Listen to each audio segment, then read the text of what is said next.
прошу всех, берегите лидера нации. И сегодня люди говорят, в этом человеке солнце. Пусть его нур, сияние и дальше освещает наш путь. Мы должны знать, что все эти годы я опирался на партию Нур-Отан. И Нур-Отан свое обещание прошлое выполнила. Я думаю, что Нур-Отан это есть партия развития, партия прогресса. Ходите, как написано в Конституции. Там все сказано предельно ясно. Мои полномочия до декабря 2000 года. Почему все думают, что я всей жизни хочу оставаться и, так сказать, в таком ритме работать? Наверное, железным просто надо быть.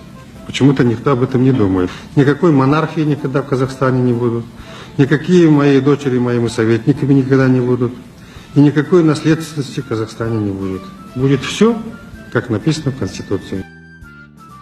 Егерде біз қазақ халқы, сіздер бастап отырған, мен емес, бәріміз басқарып отырмыз. Біздің аузымызға қарап отырған момын да сенгіш халқымыз бар. Өз халқының ауыз бірлігі, руға жүзге баяғыдай бөлінбей, әлгі бір жеңнен қол, бір жағадан бас шығаратын кез келді. Егерде осыны түсінбесек, тарихтың ата-бабамыздың аңсап келген егемендігімізді аузымыздан жырып Екі дүниеде оңбайды. Осыны түсіндіре алсақ, сондықтан мен егерде елбасы болып отырып осыдан бір жерде таятын болсам, сіздермен аймауларыңыз керек. Себебі ол мемлекеттің мүддесіне балта шапты деген сөз. Ешбір басшы облыста отырған, менің жаңағы уәкілдерім тағайындаған. Осы мәселені түсінемейтін болса, онда біз ел болмаймыз. Ең түпті, ең негізгі егемендіктің тамыры осыда. Мы находимся в кризисе. Я надеюсь, что мы начинаем выходить со следующего года. 17, 18, 19, с 20 года, даст Бог, очень будет у нас хорошо. Я думаю, что через пару десятков лет Казахстан станет более процветающим государством. В 50 году войдет в число 30 государств развитых мира, это ОСР. И в этой стране будут жить люди, которые довольны своей жизнью. Как активный участник дискуссии, состоявшейся на форуме G20 о текущих судьбах мира, Казахстан де-факто оказался в этом клубе современного мирового развития. И теперь наша задача поработать так, чтобы этот статус был закреплен де-юре со временем. Я против единоличной власти. Я хочу создать такую систему, которая сама по себе работала, чтобы государственная система будущего не зависела от одного человека. Вчера мы победили, Нур-Отан победил наш казахстанский многоэтнический народ весь. Только что прошли выборы от Ассамблеи народа Казахстана. Участие казахстанцев выше 77%. Это рекорд нашей истории. Получил Нур-Отан 82% голосов избирателей. Это рекорд для Казахстана. Перед всем миром мы показали открытое прямое голосование в конкурентных условиях с участием наблюдателей из 60 стран мира, 150 средств массовой информации. Спасибо всем казахстанцам за великую поддержку нашей политики. Они показали, что мы едины, что мы победим любые трудности и сделаем процветающий наш Казахстан. Вообще само название колледжей мирового уровня, да, прям мне очень напоминают один известный проект Нью-Васики уважаемого Остапа Бендера. Вот это вот слово мирового уровня, да, это такой колхоз и мамбетизм. Я считаю, что нужно время от времени детей водить на экскурсию в дома ребенка,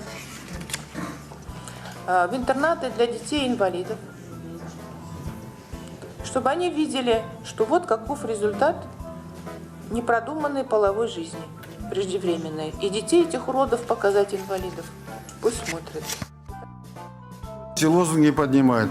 Мне дай, у меня много детей, у меня мало зарплаты, дай. Да как твои проблемы? Ты же с государством не советовался когда-то?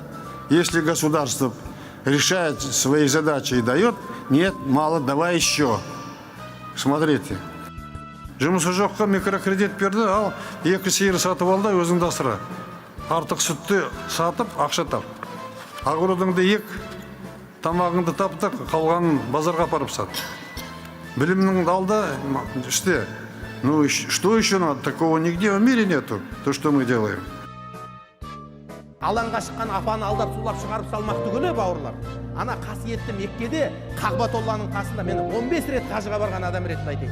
15 рет қажылыққа бармақ түгілі биліктен жәрдем сұрап алаңға шыққандарды қалай тарқату керектігін Тазабек мырза жақсы білетін секілді. Қағбаға баратын жолда намаз оқып тұрғандарды аямай тебетін полицейлерді мысалға келтіріпті ол. Бірақ көшеде қоғамның тыныштығы үшін, мемлекеттің тұрақтылығы үшін, ел мен елдің қаны шықпау үшін ана жерде приказ орындалу керек. Я хочу жить в свободном Казахстане, понимаете? Вот почему людей среди бела дня, за что он сделал такого, что его закрыли сейчас, а? Мы тоже против этого произвола. Мы вышли гулять.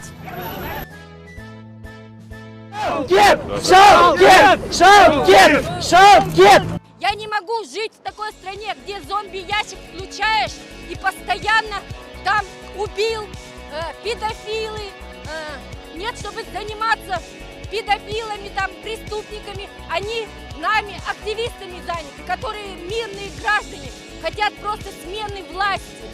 Это просто невозможно больше жить в этой стране. Пусть Назарбаев, Токаев, Масимов, Нурдаулетов, этот, Тургумбаев, пусть уходят в отставку. Мы требуем этого. Они все молчат. Почему молчат казахи? Я ни в какой организации не состою, и не в ДВК. Это моя от совести жизни человека вышел я сегодня. Потому что 25 сентября сказали 19:00, я вышел. Почему? Сейчас меня в автозак закроют, и потом 15 мне судов, и мне будет суд. Я скажу, у меня нет денег. Почему? Потому что народ бедствует. Какие деньги? Пусть уходят Назарбаев! Пусть педофил Назарбаев! Педофил! Он педофил! Назарбаев пен Токаев кетсін! Бітті! Содан кейін бәрі мәселе дұрысталады. Жүйе өзгеру керек. Жүйе өзгеру керек. Жастарға берсінші. Жастар келсін. Елім жерінде жылап жүрген жас көп. Адамдар бостандықта өз еріктерін емін-еркін айтуға құқылы. Біздің Қазақстанда солай жазылған конституцияда. Бірақ мыналардың істеп тұрғандары өте қате. Олар белгілі бір адамның басқаруымен ғана келіп тұрған адамдар деп есептеймін. 1,5 миллион кредит алдым, 3 миллионға төлеп жатырмын, әлі төлеп жатырмын. Кешірім кешірім 2008 жылы алған. Әлі айтады, төлейсің дейді, әлі 500 мыңым бар дейді. Мен айттым, мен 2 есе төледім ғой дедім. Заң жоқ. Ешкім ештеңеге жауап бермейді. Бар төле. Мы сейчас имеем 170 миллиардов долгов, недры не наши. Заводы открывают, ленты отрезают, на следующий день сторожа кабеля воруют. Это нормально? Карапаем халық. Просто почему? Не вопрос в том, что мы пришли на митинг, потому что кто-то во Франции нас позвал. Вопрос в том, почему какая-то власть присылает нам какого-то там Орынбасара, не может выйти и выслушать нормальный народ. Все сами доводят до этого. Довольным быть своей жизнью, это и патриотом, это две разные вещи. Мне приходят, а чем ты недоволен, а чем ты недоволен? У меня все хорошо, но я хочу, чтобы еще было у всех лучше. Да, и у меня руки, ноги, голова, все есть. Но за будущее. В будущем что будет?